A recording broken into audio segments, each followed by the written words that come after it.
챕터 2 정체성, 사람을 움직이는 가장 큰 비밀. 왜 우리는 나쁜 습관을 그토록 반복하는 것일까? 왜 좋은 습관을 세우기가 그토록 어려운 것일까? 내년 이맘때 우리는 오늘보다 더 나은 뭔가를 하고 있기보다 예전 습관대로 똑같은 일을 하고 있을 확률이 높다. 좋은 습관을 며칠 이상 유지하는 것은 어려운 일이다. 진심으로 노력하고 이따금 동기가 꿈틀댄다고 해도 말이다. 운동, 명상, 일기 쓰기, 요리 같은 습관을 들이기 위해 하루 이틀 정도는 노력할 수 있지만 그 이상이 지나면 귀찮아진다. 반면 어떤 습관은 한번 자리 잡으면 영원히 지속된다. 특히 원하지 않는 습관일수록 그렇다. 정크푸드를 먹는다든지 텔레비전을 지나치게 오래 본다든지 일을 자꾸 미룬다든지 담배를 피운다든지 등 건강하지 않는 습관은 벗어나기 불가능하게 느껴진다. 습관을 바꾸기가 어려운 것은 두 가지 이유 때문이다. 첫째, 변화시키고자 하는 대상이 잘못되었다. 둘째, 변화의 방식이 잘못되었다. 이 챕터에서는 첫 번째에 대해 이야기할 것이다. 우리는 첫 번째 실수는 변화시키고자 하는 대상을 잘못 골랐다는 데 있다. 이 말을 이해하려면 변화가 일어날 수 있는 수준이 마치 양파 껍질처럼 여러 단계, 즉 위 그림에서 보듯이 세 개의 층으로 이뤄져 있음을 알아야 한다. 첫 번째 층은 결과를 변화시키는 것이다. 살을 뺀다거나 챔피언십을 따낸다거나 하는 것이다. 우리가 세운 목표 대부분은 이 단계와 연관되어 있다. 두 번째 층은 과정을 변화시키는 것이다. 이 층은 우리의 습관과 시스템을 변화시키는 데 맞춰져 있다. 매일 체육관에서 새로운 운동을 해본다든가, 작업 흐름을 개선하고자 책상에 널린 잡동사니들을 정리한다든가, 명상 훈련을 한다든가 하는 것이다. 우리가 세운 습관 대부분이 이 단계와 연관되어 있다. 가장 안쪽의 세 번째 층은 정체성을 변화시키는 것이다. 이 층은 우리의 믿음을 변화시키는 데 맞춰져 있다. 세계관, 자아상, 자신과 타인에 대한 판단 같은 것들이다. 우리가 가지고 있는 믿음, 가설, 편견들 대부분이 이 단계와 연관되어 있다. 결과는 우리가 얻어낸 것이며 과정은 우리가 해나가는 것이다. 그리고 정체성은 우리가 믿고 있는 것이다. 꾸준히 유지될 습관, 1%의 개선을 위한 시스템을 세우려고 할 때 이 세 단계 중 더 낫거나 더 못한 어느 한 단계는 존재하지 않는다. 변화의 단계 모두가 각각의 방식으로 유용하다. 문제는 변화의 방향에 있다. 많은 사람이 자신이 얻고자 하는 것에 초점을 맞춰 습관을 변화시키려고 한다. 그러나 이런 태도는 결과 중심의 습관을 형성한다. 그러나 지속하기 위해서는 정체성 중심의 습관을 세워야 한다. 이는 내가 어떤 사람이 되고 싶은지에 집중하는 데서 시작한다. 두 사람이 금연을 한다고 해보자. 누군가가 담배를 권했을 때 첫 번째 사람은 이렇게 말한다. 괜찮습니다. 담배 끊었어요. 언뜻 합당한 대답처럼 들리지만 이 사람은 여전히 자신이 흡연자이며 뭔가를 하느라 애쓰고 있다고 여기고 있다. 이전의 믿음을 버리지 못한 채 행동이 변화하기를 바라고 있는 것이다. 두 번째 사람은 이렇게 말한다. 괜찮습니다. 전 흡연자가 아니거든요. 작은 차이지만 이 대답은 정체성을 바꿨다는 신호다. 이전에는 흡연자였지만 지금은 아니라는 말이다. 이런 사람들은 더 이상 자신을 흡연자와 동일시하지 않는다. 우리는 뭔가를 개선하고자 할 때 정체성 변화를 생각하지 않는다. 그저 이렇게 생각할 뿐이다. 날씬해지고 싶어. 이번 다이어트를 계속하면 날씬해질 거야. 목표를 정하고 그 목표를 이루기 위해 자신이 해야 할 행동만 생각한다. 자신을 움직이게 하는 믿음에 대해서는 생각하지 않는다. 스스로를 바라보는 방식을 바꾸지 않고는 아무것도 변하지 않음을 깨닫지 못한다. 모든 행동의 기저에는 믿음 체계가 있다. 사회 시스템을 예로 들면 민주주의 체계는 자유, 다수결 원칙, 사회적 평등과 같은 믿음을 기초로 세워진다. 반면에 독재 체제는 절대 권력, 엄격한 복종과 같은 완전히 다른 믿음을 배경으로 한다. 민주주의 체제에서는 더 많은 사람이 투표하게 만들 방법들을 생각할 수 있지만 독재 체제에서는 이런 행동 변화를 일으키려는 생각을 하지 않는다. 그 체제의 특성이 아니기 때문이다. 독재 체제에서 투표는 불가능한 일이다. 이는 사람이나 조직, 사회, 토론 등에도 마찬가지로 적용된다. 어떤 시스템 또는 어떤 습관의 기저에는 일련의 믿음과 가정들로 이뤄진 정체성이 깔려 있다. 나에게 적합하지 않은 행동은 오래 유지되지 않는다. 돈을 많이 벌지만 내가 버는 것보다 쓰는 걸 더 잘하는 사람이라면 계속 돈을 쓰는 쪽으로 이끌릴 것이다. 더 건강해지고 싶은데 뭔가를 성취하는 것보다 편안함을 우선시하는 사람이라면 운동보다는 쉬는 쪽으로 이끌릴 것이다. 근본적인 믿음이 변화하지 않는다면 습관을 바꾸기란 무척이나 어렵다. 새로운 목표와 계획을 세웠지만 자신이 어떤 사람인지 변화하지 않았다면 말이다. 콜로라도주 볼더 출신 기업가 브라이언 클라크의 이야기는 좋은 사례다. 저는 계속 손톱을 깨무는 버릇이 있었어요. 어릴 때 신경이 곤두설 때 시작된 버릇인데 이 버릇이 자연스럽게 습관이 되었죠. 결국 손톱이 조금 자랄 때까지는 물어뜯지 말자고 결심했어요. 의지만으로도 겨우 해냈죠. 그러다 클라크는 놀라운 일을 하게 되었다. 아내에게 처음으로 네일숍에 가보자고 했어요. 손톱 관리에 돈을 쓰기 시작하면 물어뜯지 않을 거라고 생각한 거죠. 그 생각은 맞았는데 금전적인 이유 때문만은 아니었어요. 매니큐어를 칠한 손톱들이 꽤 근사해 보였던 거예요. 또 물어뜯지만 않는다면 제 손톱이 정말 건강하고 매력적이라고 네일 아티스트가 말해줬거든요. 갑자기 손톱에 자신감이 생겼죠. 이전에는 한 번도 생각해보지 않았던 뭔가가 생겨난 거죠. 그게 모든 걸 바꿔놓았어요. 전 그 뒤로 손톱을 물어뜯지 않아요. 초조함이 극에 달한 순간에도요. 적절히 관리된 손톱에 자부심을 갖게 되었기 때문이죠. 본질적인 동기가 최종적인 결과로 나타나는 것은 습관이 정체성의 일부가 될 때다. 나는 이런 것을 원하는 사람이야 라고 말하는 것은 나는 이런 사람이야 라고 말하는 것과는 매우 다르다. 자신의 어떤 모습에 자부심을 가질수록 그와 관련된 습관들을 유지하고 싶어진다. 머리 스타일에 자부심이 있다면 그 스타일을 유지하기 위해 머리를 관리하는 온갖 습관을 갖게 된다. 이두박근 크기의 자부심이 있다면 상체 운동을 빼먹지 않을 것이다. 자신이 짠 목도리에 자부심이 있다면 매주 뜨개질을 하는 시간이 늘어날 것이다.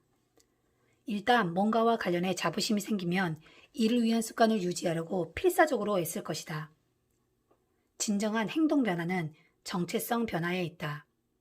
우리는 무언가가 되고 싶어 그와 관련된 습관을 시작한다. 하지만 그 습관을 꾸준히 해 나가는 건 오직 그것이 자기 정체성의 일부가 될 때뿐이다.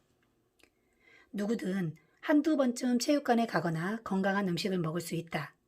하지만 그 행동 뒤에 자리한 믿음이 변화하지 않는다면 장기적으로 그 변화가 유지되기 힘들다.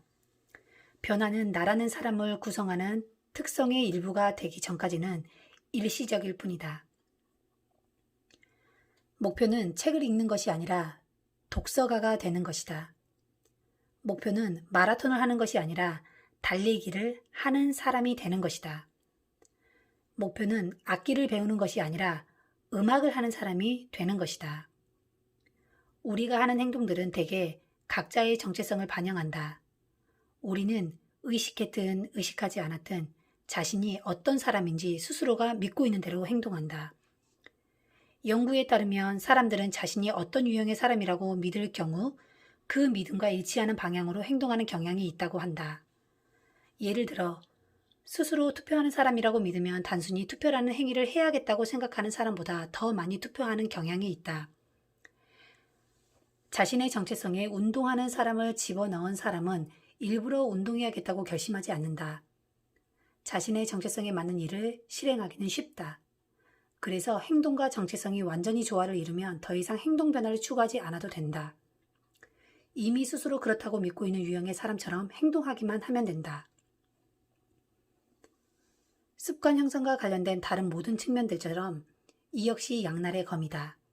이것이 나를 위해 작용하면 그 변화는 자기 개발에 강력한 추동력이 된다.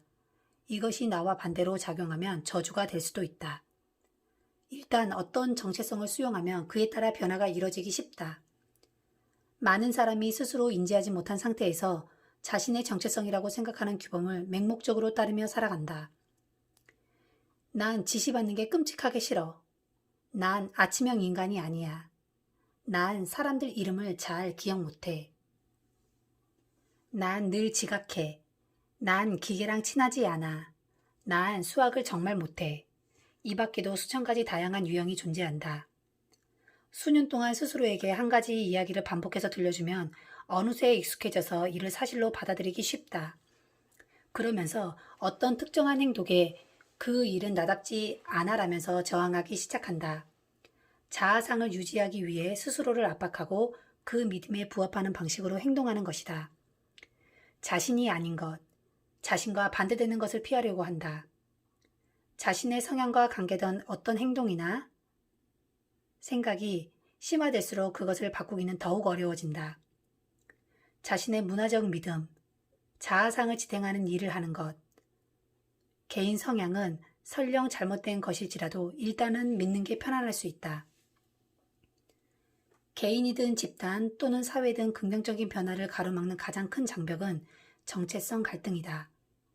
좋은 습관들이 합리적으로 느껴질 수는 있지만 자신의 정체성과 대립한다면 행동으로 옮기지는 못할 것이다. 어느 날 너무 바쁘거나 지치거나 부담되어서 또는 수백 가지 다른 이유로 우리는 습관을 유지하기가 힘들어진다. 하지만 장기적으로 그 습관을 유지하지 못하는 진짜 이유는 자신의 자아상과 반대이기 때문이다. 이것이 어떤 한 가지 모습의 정체성에 집착하면 안 되는 이유다. 자신이 바라는 최고의 모습이 되려면 자신의 믿음들을 끊임없이 편집하고 자기 정체성을 수정하고 확장해야만 한다. 여기서 해야 할 중요한 질문이 있다. 우리의 믿음과 세계관이 우리가 하는 행동에 중요한 역할을 한다면 그건 애초에 어디서 나온 것일까? 어떻게 그런 자아상을 형성한 것일까? 어떻게 우리를 방해하는 정체성의 조각들을 점차적으로 지워나가고 우리에게 도움이 되는 새로운 정체성을 만들 수 있을까? 인생을 바꾸는 두 가지 질문. 정체성은 습관에서 나온다. 우리는 어머니 뱃속에서부터 어떤 정체성을 가지고 태어나진 않는다. 정체성은 경험을 통해 습득되고 익숙해진다. 엄밀히 말하면 습관은 정체성을 만들어 나간다. 매일 침구를 정돈한다면 나는 체계적 인간이라는 정체성을 만드는 것이다. 매일 글을 쓴다면 창조적인 사람이라는 정체성을 만드는 것이다. 매일 운동을 한다면 운동하는 사람이라는 정체성을 만드는 것이다. 행위를 반복해 나갈수록 그 행위와 연관된 정체성은 강화된다. 정체성이라는 말은 실제하다라는 의미의 라틴어와 반복적으로를 뜻하는 아이덴티뎀에서 파생되었다. 반복된 실제라는 말이다. 나 자신의 정체성이 지금 당장 무엇이든 간에 우리는 오로지 그것을 믿는다. 정체성에 대한 증거를 가지고 있기 때문이다. 20년간 매주 일요일 교회에 갔다면 이는 종교적인 인간이라는 증거다.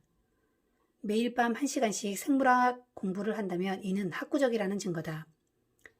눈이 오나 비가 오나 체육관에 간다면 이는 열심히 운동한다는 증거다.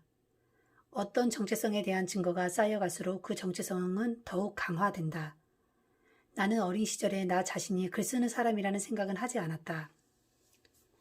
고등학교나 대학교 선생님들에게 물어본다고 해도 그분들 역시 내 글솜씨가 평균 수준이었다고 이야기할 것이다. 그러나 글 쓰는 일을 시작하고 처음 몇 년간 나는 매주 월요일과 목요일에 꼬박꼬박 새로운 글을 올렸다. 증거가 쌓여가자 나는 스스로를 글 쓰는 사람이라고 여기게 되었다. 처음부터 스스로 글 쓰는 사람이라는 생각으로 시작한 일이 아니었다. 습관을 통해 그런 사람이 된 것이다. 물론 우리의 정체성에 영향을 미치는 행동만이 습관이 되는 것은 아니다. 자주 반복되는 행동도 습관이 되며 대개 그런 반복이 습관 형성에 매우 중요한 요소가 된다. 삶에서의 경험 하나하나는 자아상을 조정한다.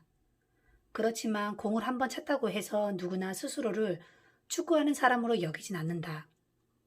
그림 한 장 그렸다고 그림 그리는 사람으로 여기지도 않는다. 하지만 이런 행위를 반복해 나가면 증거가 서서히 쌓이고 자아상이 변화하기 시작한다. 한 번의 특별한 경험은 그 영향력이 서서히 사라지지만 습관은 시간과 함께 그 영향력이 더욱 강화된다. 즉, 습관은 정체성을 형성하는 가장 큰 증거가 되는 것이다. 이런 관점에서 습관을 세운다는 것은 자기 자신을 만들어 나가는 과정이기도 하다. 이는 점진적인 진화다. 아주 작은 노력 하나, 완전히 변화하겠다고 결심하는 것만으로 우리는 변화하지 않는다. 우리는 조금씩, 매일매일 하나하나씩 변화한다. 자아는 아주 미세하게 지속적으로 진화해 나간다. 습관 하나하나는 이렇게 말한다. 이봐, 이게 나다운 것 같아. 책 한 권을 다 읽었다면 책을 읽는 거 좋아하는 사람일 것이다. 체육관에 간다면 운동을 좋아하는 사람일 것이다. 기타 연주 연습을 했다면 음악을 좋아하는 사람일 것이다. 모든 행동이 내가 되고자 하는 어떤 유형을 제시한다. 어떤 한순간의 사건이 자신의 믿음을 바꾸지는 못하겠지만 이런 투표지들이 차곡차곡 쌓이면 이는 새로운 정체성의 증거가 된다. 이처럼 작은 습관들은 새로운 정체성에 대한 증거를 제공함으로써 의미 있는 차이를 만들어낸다. 변화가 의미 있다면 실제로 그건 큰 변화다. 이 작은 변화들을 한데 모으면 습관이 정체성을 변화시키는 경로임을 알게 될 것이다. 자신을 바꾸는 가장 확실한 방법은 자신이 하는 일을 변화시키는 것이다. 글을 한 페이지 쓰는 매 순간 나는 글 쓰는 사람이다. 바이올린을 연습하는 매 순간 나는 음악하는 사람이다. 운동을 시작한 매 순간 나는 운동하는 사람이다. 직원들의 힘을 북돋는 매 순간 나는 리더다. 작은 습관 하나하나는 각각의 결과를 얻게 해줄 뿐 아니라 더 중요한 것을 가르쳐준다. 바로 스스로를 신뢰하게 만들어준다. 우리는 이제 이런 일들을 실제로 해낼 수 있다는 걸 믿게 된다. 투표지가 점점 쌓이고 증거가 모이기 시작하면 스스로에게 하는 이야기 역시 변화하기 시작한다. 물론 반대의 경우가 생길 수도 있다. 우리가 나쁜 습관을 형성하는 선택을 하면 그때마다 그런 정체성에 관한 투표지가 쌓인다. 하지만 다행히도 어떤 선거든 투표는 양쪽에 한다. 당선되기 위해 투표 결과가 만장일치일 필요는 없다. 그저 다수의 표를 얻으면 된다. 나쁜 행위, 비생산적인 습관에 관한 표가 적다면 문제없다. 목표는 다수의 표를 얻는 것이다. 새로운 정체성이 형성되려면 새로운 증거가 필요하다. 늘 주던 곳에 표를 주고 있다면 늘 어떤 결과를 얻을 뿐이다. 바뀐 게 아무것도 없다면 아무것도 변화하지 않는다. 변화는 다음에 간단한 2단계로 이뤄진다. 어떤 사람이 되고 싶은지 결정한다. 작은 성공들로 스스로에게 증명한다. 먼저 자신이 어떤 사람이 되고 싶은지 결정하라. 개인으로서든 집단으로서든 지역사회든 국가든 자신이 되고 싶고 원하는 상은 누구나 가지고 있다. 당신은 어떤 것을 대변하고 싶은가? 당신의 주요 기준과 가치들은 무엇인가? 어떤 사람이 되길 바라는가? 이는 중대한 질문이다. 많은 사람이 어디서부터 시작해야 할지 확신하지 못하고 있지만 우리는 어떤 결과를 얻어내고 싶은지는 알고 있다. 복부에 식스팩을 새기겠다든가 화를 덜 내겠다든가 연봉을 2배로 올려 받겠다든가 말이다. 그러면 됐다. 여기서부터 시작해서 결과들을 되짚어 나가면서 그것들을 얻어낼 수 있는 사람이 어떤 사람인지 알아보면 된다. 스스로에게 물어보자. 내가 원하는 결과를 얻는 사람은 어떤 사람인가? 20kg을 감량한 사람은 어떤 사람인가? 새로운 언어를 구사할 수 있는 사람은 어떤 사람인가? 성공적인 스타트업을 운영할 수 있는 사람은 어떤 사람인가? 예를 들어보자. 책을 쓸 수 있는 사람은 어떤 사람인가? 아마도 꾸준하고 믿을 만한 사람일 것이다. 이제 책을 쓰는 것에서 꾸준하고 믿을 만한 사람이 되는 것으로 초점을 옮겨보자. 이 과정은 다음과 같은 믿음으로 이어질 수 있다. 나는 학생들을 지지하는 선생님이 될 거야. 나는 환자 한 사람 한 사람에게 필요한 시간과 배려를 제공하는 의사가 될 거야. 나는 직원들의 생각을 대변하는 관리자가 될 거야. 일단 자신이 어떤 사람이 되고 싶은지 이해하면 그와 관련된 정체성을 강화하는 작은 단계들을 밟아 나갈 수 있다. 스스로에게 이런 질문들을 함으로써 무려 45kg을 감량한 친구가 있다. 건강한 사람은 무엇을 할까? 그녀는 온종일 이 질문을 행동의 기준으로 삼았다. 건강한 사람은 걸을까? 택시를 탈까? 건강한 사람은 브리토를 주문할까? 샐러드를 주문할까? 그리고 일정 기간 건강한 사람처럼 행동한다면 자신도 그렇게 되리라고 머릿속에 그렸다. 그 생각은 옳았다. 이 책의 주요 주제로 들어가기 전에 먼저 알아야 할 것은 바로 이 정체성 중심의 습관이라는 개념이다. 습관이 우리의 정체성을 형성하고 우리의 정체성은 습관을 형성한다. 이는 쌍방향으로 작용한다. 모든 습관 형성은 이런 순환고리를 가지고 있다. 이에 대해서는 다음 장에서 상세히 알아볼 것이다. 중요한 건 결과보다 나 자신이 가지고 있는 가치, 원칙, 정체성이 좀 더 순환돼야 한다는 점이다. 초점은 늘 어떤 사람이 되는 것이어야 하지 어떤 결과를 얻어내겠다는 데 있으면 안 된다. 습관은 자존감이다. 정체성 변화는 습관 변화의 길잡이다. 이 책은 당신 자신, 가족, 집단, 회사에서 더 나은 습관을 세우는 방법을 단계별로 설명하고 상기시킬 것이다. 하지만 진짜 질문은 이것이다. 당신은 자신이 되고 싶은 사람이 되어가고 있는가? 변화를 위한 첫 번째 걸음은 무엇을 또는 어떻게가 아니라 누구다. 우리는 자신이 어떤 사람이 되고 싶은지 알아야 한다. 그렇지 않다면 변화에 대한 탐색은 노 없이 보트를 타고 있는 것이나 마찬가지다. 우리는 자신에 대한 믿음을 변화시킬 힘을 가지고 있다. 정체성은 단단한 포석 위에 세워진 것이 아니다. 매 순간 바꾸고 선택할 수 있다. 오늘 선택한 습관으로 지금 내가 원하는 정체성을 강화할 수 있다. 이것이 이 책의 더 깊은 목적, 습관이 중요한 진짜 이유를 우리에게 알려준다. 더 나은 습관을 세우는 것은 생활의 편의를 위한 수단들로 우리의 하루를 난삽하게 만드는 것이 아니다. 매일 밤 칫솔질을 하거나 매일 아침 찬물 샤워를 하거나 매일 똑같은 옷을 입는 것이 아니다. 돈을 더 많이 벌거나 살을 빼거나 스트레스를 줄이는 일에 관한 것도 아니다. 습관은 우리가 이 모든 것을 얻어낼 수 있도록 도와주지만 근본적으로 뭔가를 얻어내는 일이 아니다. 습관은 어떤 사람이 되는 일이다. 궁극적으로 습관은 내가 되고 싶어 하는 사람이 될 수 있도록 돕는다는 점에서 중요하다. 습관은 자신에 대한 가장 깊은 믿음을 개발하는 최고의 수단이다. 말 그대로 나 자신이 습관이 되는 것이다.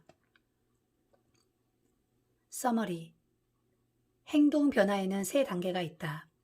결과 변화, 과정 변화, 정체성 변화다.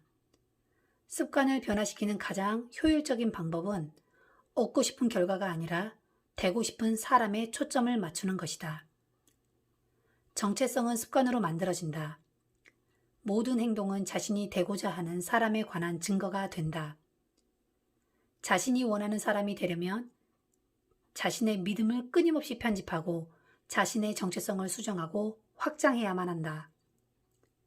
습관이 중요한 진짜 이유는 더 나은 결과를 얻어낼 수 있어서가 아니라 스스로에 대한 믿음을 변화시킬 수 있기 때문이다. 챕터 3. 무엇이든 쉽게, 재밌게, 단순하게. 1898년 심리학자 에드워드 손다이크는 습관이 형성되는 방식과 인간의 행동 규칙들을 근본적으로 이해하기 위한 실험을 했다. 그는 퍼즐 상자 안에 고양이들을 한 마리씩 집어넣었다. 퍼즐 상자는 상자에 설치된 줄을 잡아당기거나 레버를 누르거나 플랫폼을 밟는 등 어떤 행동을 하면 문을 통해 밖으로 나올 수 있게끔 설계된 것이다. 손다이크가 고양이를 넣은 상자 안에는 레버가 있었다. 그것을 누르면 상자 한쪽에 있는 문이 열리고 고양이는 상자 밖으로 나와 음식이 담긴 그릇을 향해 달려갈 수 있었다. 고양이 대부분이 상자 안에 들어가자마자 밖으로 나가고 싶어 했다. 고양이들은 코너에 코를 박고 킁킁대고 틈 사이로 발을 찔러 넣고 틈이 있는 물체들 사이에 발톱을 받곤 했다. 몇 분 후 고양이들은 드디어 레버를 눌렀고 문이 열리자 상자 밖으로 나왔다. 손다이크는 여러 번 실험을 거듭해 고양이들 각각의 행동을 추적했다. 처음에 고양이들은 상자 주위를 무작위로 움직였다. 하지만 곧 레버를 누르고 문이 열리자 학습 과정이 일어나기 시작했다. 시간이 지날수록 고양이들은 레버를 누르는 행동이 상자를 탈출해서 음식을 먹을 수 있는 보상 행위와 연관이 있다는 것을 학습했다. 실험이 20에서 30회 이어지자 이 행위는 자동적, 습관적으로 일어나 고양이들은 몇 초 만에 상자를 빠져나올 수 있었다. 손다이크는 이렇게 기록했다. 12번 고양이의 행동 반응 시간은 다음과 같았다. 160초, 30초, 90초, 60초, 15초, 28초, 20초, 30초, 22초, 11초, 15초, 20초, 12초, 10초, 14초, 8초, 8초, 5초, 10초, 8초, 6초, 6초, 7초. 처음 3번의 실험에서 이 12번 고양이는 탈출하는 데 평균 1.5분이 걸렸다. 마지막 3번의 실험에서는 평균 6.3초였다. 고양이들은 반복을 통해 실수를 줄이고 더 빨리, 더 자동적으로 답을 찾았다. 같은 실수를 반복하기보다는 문제를 직접 돌파하기 시작했다. 손다이크는 이런 학습 과정에 대해 다음과 같이 묘사했다. 만족스러운 결과를 내는 행동은 반복되는 경향이 있고 불쾌한 경험을 하게 하는 행동은 덜 반복되는 경향이 있다. 그의 연구는 우리의 일상에서 습관이 어떻게 형성되는지에 관한 중요한 단초를 제시한다. 또한 다음과 같은 근원적인 질문들에 대한 답을 제공한다. 습관이란 무엇인가? 그리고 우리의 뇌는 왜 그토록 새로운 습관을 힘들어하는가? 인생의 효율성을 결정하는 것. 습관이란 자동적으로 실행하게 될 때까지 여러 번 반복한 행동이다. 습관은 시행착오를 겪으며 형성된다. 살면서 새로운 상황에 맞닥뜨리면 우리의 뇌는 결정을 해야만 한다. 여기에 어떻게 반응할 것인가? 문제를 처음 마주했을 때 우리는 어떻게 해결해야 할지 확실히 알지 못한다. 손다이크의 고양이들처럼 상자의 문이 어떻게 열리는지 여러 가지를 시도해 볼 뿐이다. 이 과정 동안 뇌에서는 신경 활동이 왕성해진다. 상황을 조심스럽게 분석하고 어떻게 행동해야 할지 의식적으로 결정들을 내린다. 새로운 정보를 수천 톤 받아들이고 이해하고자 애쓴다. 뇌는 가장 효율적으로 진행된 행동을 빠르게 습득한다. 고양이가 레버를 누르는 것처럼 뇌 역시 아주 우연히 해결책을 발견한다. 불안감을 느끼고 질주하던 맥박이 안정돼 간다. 오랜 시간 작업을 하느라 무척 지친 정신을 비디오 게임이 쉬게 해준다는 사실도 습득한다. 탐구하고 탐구하고 탐구하고 그러다 펑 하고 해결책이 나온다. 예기치 못한 보상을 우연히 맞닥뜨리고 나면 다음번에는 전략을 바꾼다. 뇌는 즉시 보상으로 이어지는 상황들을 기록해두기 시작한다. 잠깐 기다려. 아, 기분 좋군. 그전에는 어떻게 했더라? 모든 인간 행위의 기저에는 이런 피드백 순환 작용이 존재한다. 시도하고 실패하고 배우고 다르게 시도해보는 것이다. 수많은 연습을 통해 쓸모없던 시도는 사라지고 유용한 행동들은 강화된다. 습관이 형성되는 것이다.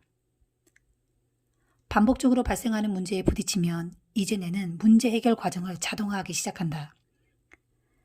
습관은 우리가 정기적으로 직면하는 문제와 스트레스를 푸는 일련의 자동화된 해결책이라 할 수 있다. 행동과학자 레이슨 레아는 이렇게 말했다. 습관은 우리를 둘러싼 환경에서 되풀이되는 문제의 안정적인 해결책일 뿐이다. 습관이 만들어지면 뇌 활동은 감소한다. 성공을 예상하며 모든 일을 조정하는 신호들은 소나기해지는 걸 배운다. 장차 유사한 상황이 벌어지면 무엇을 해야 할지 정확히 알게 된다. 더 이상 상황을 모든 관점에서 분석할 필요가 없어진다. 뇌는 시행착오 과정을 건너뛰고 이런 상황에서는 이렇게 한다는 규칙을 만들어낸다. 그리고 그와 유사한 상황이 벌어지면 이런 인지적 각본들이 자동적으로 이어진다. 이제 스트레스가 생기면 스트레스를 해결하고 싶어 근질거린다. 직장에서 집으로 돌아오자마자 비디오 게임 컨트롤러를 잡는 것이다. 한때 노력을 요했던 선택은 이제 자동적인 행위가 된다. 습관이 만들어진 것이다. 습관은 경험을 통해 학습된 정신적 지름길이다. 이런 의미에서 습관은 과거에 발생했던 문제를 어떻게 해결했는지에 대한 기억일 뿐이다. 조건이 맞는다면 그 기억을 끄집어내서 자동적으로 같은 해결책을 적용한다. 뇌가 과거를 기억하는 중요한 이유는 장차 무슨 일이 일어날지 더 잘 예측할 수 있기 때문이다. 습관은 엄청나게 유용하다. 뭔가를 의식하는 과정은 뇌에 병목 현상을 일으키기 때문이다. 의식은 한 번에 한 가지 문제에만 집중할 수 있다. 뇌는 늘 가장 본질적인 작업에 의식적으로 주의를 기울인다. 하지만 의식은 자기가 할 일을 무의식에 떠넘겨 자동으로 처리되도록 하는 걸 좋아한다. 이 때문에 습관 형성은 신중하게 일어난다.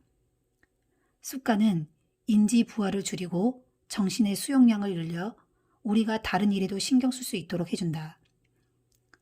습관의 효율성에도 불구하고 몇몇 사람들은 여전히 습관이 주는 이익을 의심한다. 습관은 인생을 따분하게 만들지 않나? 즐겁지 않은 라이프 스타일로 날 밀어넣고 싶지 않아. 일상적으로 처리하는 일이 많아지면 인생에서 가슴이 뛰고 즉흥적인 일들이 사라지지 않을까? 그렇지 않다. 이런 질문들은 잘못된 이분법을 만들어낸다. 습관을 만들 것인지 자유를 얻을 것인지 선택해야 한다고 생각하게 만든다. 하지만 이 두 가지는 서로 보완하는 특성이 있다. 습관은 자유를 제한하지 않는다. 오히려 만들어준다. 실제로 습관을 다루지 못할수록 자유가 줄어들기도 한다. 예를 들어 좋은 경제적 습관을 들이지 못했다면 늘 다음에 쓸 돈 때문에 시달린다. 좋은 건강 습관을 들이지 못했다면 늘 체력이 부족하다고 느낀다. 좋은 학습 습관을 들이지 못했다면 늘 뒤처지는 것처럼 느낀다. 언제 운동을 할지, 어디서 글을 쓸지, 언제 청구서를 지불할지 등 간단한 일들을 결정하는데 늘 쫓긴다면 자유롭게 쓸 시간이 줄어든다. 자유롭게 생각하고 창조성을 발휘할 정신적 여유를 만들어낼 수 있느냐는 삶의 기본적인 일들을 더 쉽게 만드는 데 달려있다. 반대로 습관을 조정하고 삶의 기본적인 일들을 더 쉽게 만들었다면 우리의 마음은 새로운 도전들을 포착하고 다음에 벌어질 문제들을 해결하는 데 더 자유로워진다. 이처럼 지금 습관을 만드는 것은 장래에 하고 싶은 일을 더욱 잘할 수 있게 해준다. 도넛 하나 사 먹을 때 벌어지는 일. 습관을 세우는 과정은 신호, 열망, 반응, 보상이라는 4가지 단계로 간단하게 나눌 수 있다. 습관이란 무엇이고 어떻게 작동하며 이를 어떻게 증진시킬 수 있는지 좀 더 쉽게 이해할 수 있도록 습관이 만들어지는 과정을 살펴보자. 이 패턴은 모든 습관의 중추로 우리의 뇌는 매 순간 똑같은 순서로 이 단계들을 밟아나간다. 먼저 신호가 있다. 신호는 뇌가 행동을 시작하게끔 자극한다. 여기에는 보상이 예상되는 정보가 약간 있다. 선사시대의 우리 조상들은 음식, 물, 성적 행위 같은 주요 보상이 있는 곳을 암시하는 신호에 주의를 집중했다. 오늘날 우리는 돈이나 명예, 권력, 지위, 칭찬과 인정, 사랑과 우정, 만족감 같은 2차적인 보상이 예측되는 신호를 찾아내는데 대부분의 시간을 보낸다. 우리의 정신은 보상이 어디 있는지 단서를 찾기 위해 끊임없이 외적 환경을 분석한다. 신호는 보상에 가까워지는 첫 번째 지표이기 때문에 이는 열망으로 이어진다. 열망은 두 번째 단계로 모든 습관 뒤에 있는 동기적 힘이다. 동기나 욕망, 즉 변화하고자 하는 열망이 없다면 행동할 이유도 존재하지 않는다. 우리가 열망하는 것은 습관 그 자체가 아니라 그것이 가져올 변화다. 우리는 담배 피우는 것이 아니라 그것이 주는 안정감을 열망한다. 칫솔질이 아니라 입안을 청결히 하기 위해 동기가 발생한다. 그냥 텔레비전을 켜고 싶은 것이 아니라 놀고 싶어서 켜는 것이다. 모든 열망은 내적 상태를 변화시키고자 하는 욕구와 연결되어 있다. 이는 무척이나 중요한 부분으로 나중에 더 상세하게 논의할 것이다. 열망은 사람마다 다르다. 이론상 어떤 신호가 열망을 끄집어낼 수 있지만 실제로 누구나 같은 신호에 동기가 생기지는 않는다. 도박사에게는 슬롯머신 소리가 강한 욕망을 일으킬 수 있다. 하지만 일부 도박사들에게는 그런 촉매가 카지노의 딸랑거리는 소리나 차인벨 소리 같은 배경 소음일 수도 있다. 신호는 해석되기 전까지는 아무 의미가 없다. 관찰자의 생각, 느낌, 감정은 신호가 열망으로 변환된 것이다. 세 번째 단계는 반응이다. 반응은 우리가 수행한 실제 습관으로 생각이나 행동을 형성할 수 있다. 또한 반응은 우리에게 동기가 일어나는 방식과 그 행동에 대한 저항 정도에 따라 달라진다. 어떤 행위를 할 때 생각보다 훨씬 큰 육체적, 정신적 노력이 필요하다면 우리는 그 일을 하지 않게 된다. 반응은 능력에 따라 달라지기도 한다. 단순하게 들리겠지만 습관은 내게 그 일을 처리할 능력이 있는 경우에만 형성될 수 있다. 농구를 하면서 덩크슛을 넣고 싶다고 해도 작은 키 때문에 골대에 닿을 만큼 점프할 수 없다면 그건 운이 없다고 봐야 한다. 마지막으로 반응은 보상을 가져다 준다. 보상은 습관의 최종 목표다. 신호는 보상을 알아차리는 일에 관한 것이다. 열망은 보상을 원하는 일에 관한 것이다. 반응은 보상을 얻어내는 일이다. 우리는 두 가지 목적에서 보상을 추구한다. 첫째, 보상에 만족한다. 둘째, 보상을 통해 배운다. 보상의 첫 번째 목적은 열망을 충족시키는 것이다. 그렇다. 보상은 그 자체로 이득을 제공한다. 음식이나 물은 살아남는 데 필요한 에너지를 전달한다. 승진은 더 많은 돈과 높은 지위를 가져온다. 멋진 몸을 만드는 것은 건강과 데이트의 가능성을 높인다. 하지만 더 즉각적으로 보상은 먹을 것이나 사회적 지위, 인정에 대한 우리의 열망을 충족시킨다. 최소 한순간이라도 보상은 만족감을 제공하고 열망을 줄인다. 둘째, 우리는 보상을 통해 어떤 행위가 미래에 기억할 만한 가치가 있는지 배운다. 우리의 뇌는 보상 탐지기다. 살아가는 동안 우리의 감각신경 시스템은 우리의 욕망을 충족시키고 기쁨을 가져다 줄 행위를 끊임없이 탐색한다. 기쁨이나 실망은 뇌가 유용한 행위와 쓸모없는 행위를 구분하도록 돕는 피드백 메커니즘의 일부다. 보상은 피드백 순환을 끝내고 습관 사이클을 완성한다. 어떤 행동이든 네 단계 중 하나라도 충족시키지 못하면 습관이 되지 않는다. 신호를 제거하면 습관의 단계로 들어가지 않는다. 열망이 감소하면 동기가 부여되지 않는다. 반응이 어려우면 그 행동을 할 수가 없다. 보상이 욕구를 충족시키지 못하면 나중에 그 일을 다시 할 이유가 없다. 첫 세 단계가 없다면 행동은 일어나지 않는다. 네 단계 모두 없다면 행동은 반복되지 않는다. 요컨대 신호는 열망을 촉발하고 열망은 반응의 동기가 되며 반응은 보상을 제공하고 보상은 열망을 충족시키며 이는 신호와 관계가 있다. 이 네 단계는 신경학적 피드백 순환, 즉 신호, 열망, 반응, 보상 체계를 형성하며 궁극적으로 자동화된 습관을 만들어준다. 이 사이클을 습관 순환이라고 한다. 이 네 단계는 이따금 일어나는 것이 아니라 우리가 살아있는 매 순간 작동하고 활성화되는 끝없는 피드백 순환고리다. 물론 지금 이 순간에도 일어나고 있다.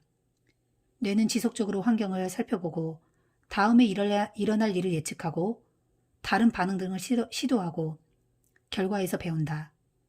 전체 과정은 찰나에 이뤄지며 우리는 이전 과정을 거치지 않고 모든 것을 자신도 모르는 사이에 다시 반복한다. 또한 이는 크게 두 가지 국면으로 쪼갤 수 있다. 문제 국면과 해결 국면이다. 문제 국면은 신호와 열망 단계로 변화의 필요성을 깨달을 때다. 해결 국면은 반응과 보상 단계로 행동을 시도하고 열망하던 변화가 일어나는 때다. 모든 행동은 문제를 해결하려는 열망으로 생긴다. 때로 문제는 우리가 뭔가 좋은 것을 알아차리고 얻어내고 싶을 때나 고통을 경감시키고 싶을 때 발생한다. 어느 쪽이든 습관의 목적은 직면한 문제를 해결하는 것이다. 실제 삶에서 이를 살펴보자.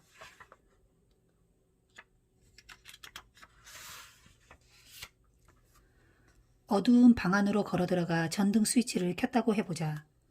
우리는 스위치를 켠다는 생각을 미처 하기도 전에 수없이 이 단순한 습관을 행해왔다.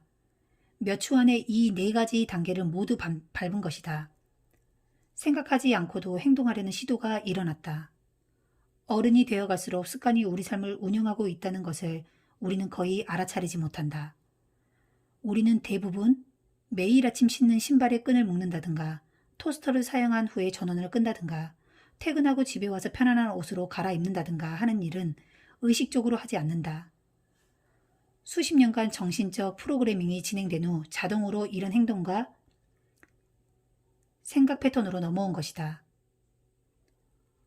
행동 변화의 네 가지 법칙. 다음 장에서 우리는 시간, 그리고 신호, 열망, 반응, 보상의 네 단계가 우리가 매일 하는 대부분의 일들에 어떻게 영향을 끼치는지 살펴볼 것이다. 하지만 그 전에 이 네 단계들을 반영해 좋은 습관을 고안하고 나쁜 습관을 제거할 수 있는 실제적인 행동 틀을 세워야 한다. 나는 이 틀을 행동 변화의 네 가지 법칙이라고 부르는데 이것이 좋은 습관을 만들고 나쁜 습관을 깨뜨리는 간단한 규칙들을 제공하기 때문이다. 이 법칙 하나하나는 인간의 행동에 영향을 미치는 레버와 같다. 레버가 제대로 된 위치에 있다면 좋은 습관을 만드는 건 수월하다. 반대로 잘못된 위치에 있다면 거의 불가능하다. 신호, 분명하게 만들어라. 열망, 매력적으로 만들어라. 반응, 하기 쉽게 만들어라. 보상, 만족스럽게 만들어라. 이 법칙들은 나쁜 습관을 깨뜨리는 방법으로도 바꿀 수 있다. 신호, 보이지 않게 만들어라. 열망, 매력적이지 않게 만들어라. 반응, 하기 어렵게 만들어라. 보상, 불만족스럽게 만들어라. 이 네 가지 법칙이 너무 힘들다고 말한다면 그건 너무 무책임하게 들린다. 이 법칙들은 모두 비슷하다. 곧 알게 되겠지만 행동 변화의 네 가지 법칙은 스포츠, 정치, 예술, 의학, 코미디, 경영에 이르기까지 거의 모든 분야에 적용할 수 있다. 이 법칙들은 어떤 도전에 맞닥뜨려도 이용할 수 있다. 습관마다 각기 다른 전략이 필요하진 않다. 행동을 변화시키고 싶다면 다음과 같은 간단한 질문을 해보라. 1. 어떻게 그것을 분명하게 만들 수 있을까? 2. 어떻게 그것을 매력적으로 만들 수 있을까? 3. 어떻게 그것을 하기 쉽게 만들 수 있을까? 4. 어떻게 그것을 만족스럽게 만들 수 있을까? 할 거라고 말해놓고 왜 하지 않았을까? 왜 살을 빼지 않았을까? 왜 담배를 끊지 않았을까? 왜 연금저축을 하지 않았을까? 왜 재테크를 시작하지 않았을까? 왜 중요한 줄 알면서 할 시간을 내지 않았을까? 한 번이라도 이렇게 자문해 본 적이 있는가? 이런 질문에 대한 답은 위 네 가지 법칙 어디서든 찾을 수 있다. 좋은 습관을 만들고 나쁜 습관은 버리는 핵심은 이 기초 법칙들을 이해하고 자신의 특성에 맞춰 적용하는 방법을 아는 것이다. 어떤 목표라도 본성에 위배되면 실패할 수밖에 없다.